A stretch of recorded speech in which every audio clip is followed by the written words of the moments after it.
Hello সবাইকে, তোমরা সবাই কেমন আছো? আশা করছি ভালো আছো। আরও একবার ওয়েলকাম নূপুর হেসেলে। আজকে আমি যে রেসিপিটা শেয়ার করতে চলেছি তোমাদের সাথে, এই রেসিপিটা কিন্তু কম বেশি সবারই খুব পছন্দ করে না এমন কিন্তু খুবই কম মানুষই আছে। তো আজকে আমরা বানাচ্ছি চিকেন বিরিয়ানির রেসিপি। তো খুবই ঘরোয়া পদ্ধতিতে এবং ইজি ওয়েতে আজকে আমরা বানাবো এই রেসিপিটা। পার্সোনালি আমার কিন্তু চিকেন বিরিয়ানি খেতে খুবই ভালো লাগে, তাই ভাবলাম তোমাদের সাথেও একটু রেসিপিটা শেয়ার করা যাক। তো তোমাদের কাদের কাদের চিকেন বিরিয়ানি খুব ভালো লাগে আমাকে কমেন্ট করে জানাতে একদমই কিন্তু ভুলবে না। চলো ভিডিওটা শুরু করা যাক। প্রথমে এখানে প্রেসার কুকারে আমরা 4 থেকে 5টা আলু কেটে দিয়ে দিয়েছি নুন হলুদ দিয়ে সেদ্ধ করতে। তোমরা চাইলে এখানে কিন্তু গোটা আলুও দিতে পারো, আমি এখানে আলুটা কেটেই দিয়েছি।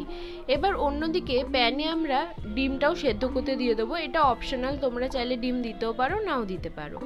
এবার আমরা কড়াইতে তেল গরম করতে দেবো। তেলটা গরম হয়ে এলেই আমরা তার মধ্যে সেদ্ধ করা আলুগুলো ফার্স্টে ভেজে নেব। যদি তোমরা নুন হলুদ দিয়ে সেদ্ধ না করে থাকো তাহলে তেলের মধ্যে একটু হলুদ আর নুন দিয়ে আলুগুলোকে ভেজে নিতে পারো।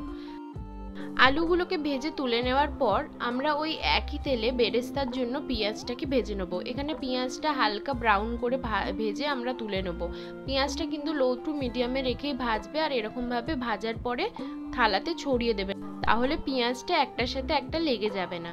এবার 4 থেকে 5টা পেঁয়াজ ছোট ছোট করে কেটে দিয়ে দেবো। একটু নেড়ে নেওয়ার পর আমরা এখানে রসুন কুচি, তোমরা চাইলে বাটাও দিতে পারো, এরপরে আদা বাটা আমরা দিয়ে দেবো পরিমাণ মতো, দিয়ে ভালো করে ওটাকে নাড়তে থাকবো বেশ কিছুক্ষণ নাড়িয়ে নেওয়ার পর আমরা ওর মধ্যে কিছু মশলা দিয়ে দেবো। এখানে হলুদ গুঁড়ো, লঙ্কার গুঁড়ো, জিরে গুঁড়ো, ধনে গুঁড়ো দিয়ে ভালো করে আমরা ওটাকে কষিয়ে নেব।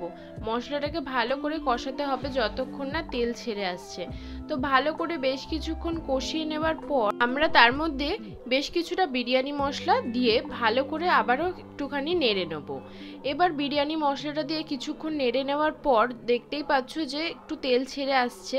এরপরে আমরা একটু টমেটো কেচাপ দিয়ে দেবো, তোমরা চাইলে টমেটোও অ্যাড করতে পারো বা পিউরিও অ্যাড করতে পারো।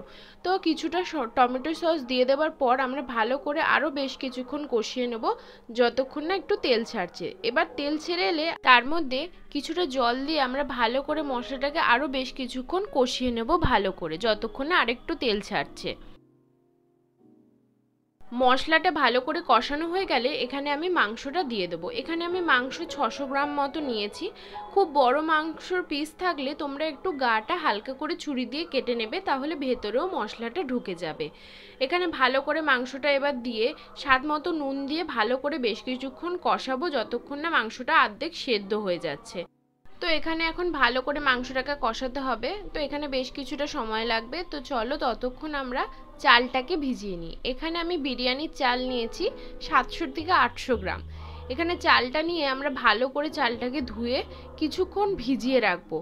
ওই 20 থেকে 25 মিনিট মতো তোমরা চালটাকে ভিজিয়ে রাখবে। চালটা কিন্তু 20 থেকে 25 মিনিটের বেশি তোমরা ভেজাবে না, তাহলে কিন্তু চালটা গলে যাওয়ার বা ভেঙে যাওয়ার সম্ভাবনা থাকবে। দেখতেই পাচ্ছ এখানে মাংসটা হয়ে গেছে, তো আমরা মাংসটা এবার নামিয়ে নেব। এবার আমরা ভাতটা রেডি করে নেব। এখানে আমরা হাঁড়িতে জল বসিয়ে দিয়েছি, এর মধ্যে বেশ কিছুটা নুন এবং 2 পলা মতো তেল দিয়ে তার মধ্যে গোটা মশলা দিয়ে দেবো, এলাচ, দারচিনি, লবঙ্গ আর তেজপাতা দিয়ে বেশ খানিকক্ষণ জলটা আমরা কিন্তু লো ফ্লেমে রেখে ফুটতে দেবো। অন্যদিকে বাটিতে সামান্য দুধ নিয়ে রুম টেম্পারেচারেই দুধটা নিতে হবে। এর মধ্যে আমরা ফুড কালার, তোমরা চাইলে কেশরও দিতে পারো, তো ফুড কালার দিয়ে ভালো করে মিশ্রণটাকে মিশিয়ে চাপা দিয়ে রেখে দেবো। এদিকে আমাদের ভাতের জলটা হালকা ফুটে এসছে। এবার আমরা এখানে চালগুলো দিয়ে দেবো। চালটা দিয়ে এখানে তোমরা হাই ফ্লেমে 5 থেকে 7 মিনিটই এটা ফোটাবে, এর বেশি 1 মিনিটও নয়, না হলে কিন্তু চালটা ভেঙে যাবে বা সেদ্ধ হয়ে যাবে অনেকটা। 5 থেকে 7 মিনিটই ফোটাবে, তারপরেই এটা নামিয়ে নেবে, কারণ এটা 70% মতো সেদ্ধ হবে আর বাকিটা দমেতেই হবে। তো এখানে ভাতটা আমাদের 70% মতো হয়ে গেছে। তো এবার আমরা ভাতটাকে নামিয়ে নিয়েছি। এবারে আমরা হাঁড়িটাতে ভালো করে ঘি বুলিয়ে নেব। ঘি বুলিয়ে নেওয়ার পর আমরা এখানে বেশ কিছুটা তলাতে ভাত দিচ্ছি, তোমরা চাইলে মাংসটাও পুরোপুরি নিচে দিয়ে দিতে পারো, আমরা এখানে লেয়ারিং করেই দেব। তো এখানে ভাত কিছুটা দিয়ে দেওয়ার পর আমরা এখানে মাংস 2 পিস দিয়ে ভালো করে আমরা এখানে একটু সামান্য মশলা দিয়ে আবারও উপর দিয়ে আমরা ভালো করে ভাতের একটা লেয়ারিং করে নেব। তো বেশ কিছুটা ভাত দিয়ে দেওয়ার পর একে একে এখানে আমরা ভেজে রাখা আলু, আবারও মাংস, কিছুটা বেরেস্তা ওপর দিয়ে ছড়িয়ে দেবো। তোমরা এখানে তোমাদের ইচ্ছে মতো লেয়ারিংটা করতে পারো, আমি এইভাবেই করছি। তো এবার আবারও বেশ কিছুটা মাংস দিয়ে দেবো। মাংসটা দিয়ে দেওয়ার পর আমরা সামান্য আবারও মশলাটা ওপর দিয়ে ছড়িয়ে দেবো। পরে আমরা ফুড কালার মেশানো দুধটা ওপর দিয়ে কিছুটা ছড়িয়ে দেবো। দুধটা দিয়ে দেওয়ার পর দিয়ে আমরা বেরেস্তা ছড়িয়ে নেব। বেরেস্তা ছড়িয়ে নেওয়ার পর আবারও ওপর দিয়ে ভাত ছড়িয়ে নিয়ে তোমরা চাইলে একটু ধনেপাতাও দিতে পারো, যেটা আমি একদম ওপরে দিয়েছি। ভাত দিয়ে দেওয়ার পর আবারও ওপর দিয়ে মাংস, একটু আলু, ডিম, একটুখানি মাংসের গ্রেভি ছড়িয়ে দিয়ে ভালো করে আমরা লেয়ারিংটা করে নেব। তারপরে আবারও ওপর থেকে বেরেস্তা ছড়িয়ে দিচ্ছি। সব কিছু দিয়ে দেওয়ার পর এখানে আমরা বিরিয়ানি মশলা কিছুটা ওপর থেকে ছড়িয়ে দিচ্ছি। বিরিয়ানি মশলাটা দিয়ে দেওয়ার পর আমরা এখানে খোয়া ক্ষীরটা দিচ্ছি। খোয়া ক্ষীর দিলে বিরিয়ানির কিন্তু টেস্টটাই আলাদা হয়। তোমরা একবার হলেও ট্রাই করো বাড়িতে। এই পদ্ধতি যদি তোমরা বাড়িতে একবার হলেও ট্রাই করো, আমি তোমাদের বলছি যে বাইরে গিয়ে আর তোমরা খেতে চাইবে না, বাড়িতেই তোমরা বানিয়ে নেবে। এবার আমরা এখানে 2 হাতা মতো দুধ দিয়েছি, আবারও ওপর থেকে খোয়া ক্ষীরটা ছড়িয়ে দিলাম। এবার খোয়া ক্ষীরটা দিয়ে দেওয়ার পর আমাদের পুরো লেয়ারিংটাই তৈরি হয়ে গেছে। এবার আমরা এখানে বিরিয়ানি মশলা এবং ঘি ভালো করে দিয়ে দেবো। এখানে 2 চামচ মতো ঘি দিয়ে দেওয়ার পর এখানে ওপর দিয়ে আমি ধনেপাতা দিয়েছি। তোমরা চাইলে দিতেও পারো, নাও দিতে পারো। ধনেপাতাতেও কিন্তু একটা আলাদাই ফ্লেভার আনে।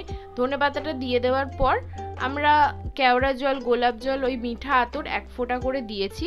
দিয়ে আমরা এরকম কাপড় দিয়ে ভালো করে হাঁড়ির মুখটা বন্ধ করে তার ওপর একটা শিলনোড়া চাপা দিয়ে দিয়েছি।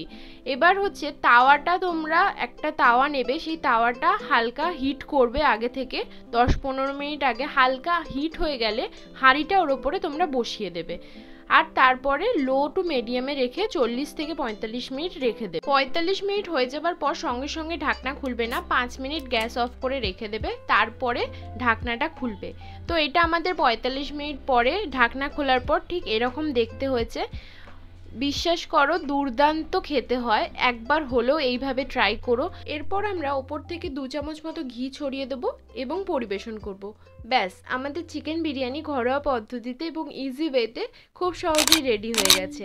আজকের ভিডিওটি ভালো লাগলে লাইক, কমেন্ট, শেয়ার করে দিও। তোমাদের কাছে একটাই রিকোয়েস্ট, যদি তোমরা ভিডিওটি দেখো ভালো লাগে তাহলে একটা হলেও কমেন্ট করো। তোমরা কমেন্ট করলে আমার সত্যিই খুব ভালো লাগবে। আজকের ভিডিওটি এখানেই শেষ, আবারও দেখা হবে অন্য কোনো ভিডিওয়। যারা যারা এখনও চ্যানেলটিকে সাবস্ক্রাইব করনি তারা সাবস্ক্রাইব করে পাশে থাকা বেল আইকনটি প্রেস করে দিও। টাটা।